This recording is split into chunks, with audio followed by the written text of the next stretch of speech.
Hi there, welcome back for some more useful short tutorials on how to incorporate the yoga triangle into your movement practice. Today we're going to be going over how to use the yoga triangles for a multitude of squats.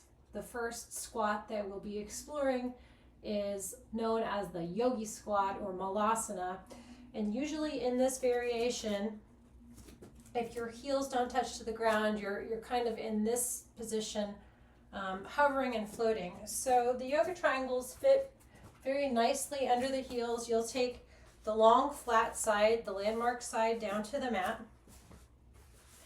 And as you stand, if your toes turn out or your feet turn out in yoga squat, you let the triangles take the same position as your heels. You can slide the triangles to inside of your heels.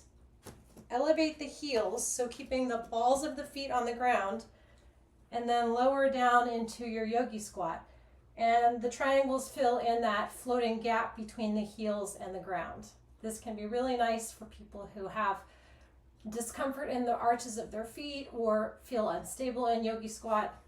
Additionally, worth mentioning, you can get a nice gluteal release here, and there's many ways to practice additional stretching variations when you have this comfort and this support and this stability under your heels for all of these variations. Option 2, if you're a lifter or you like doing deadlifts, you've probably stood on a weight plate before to elevate the heels.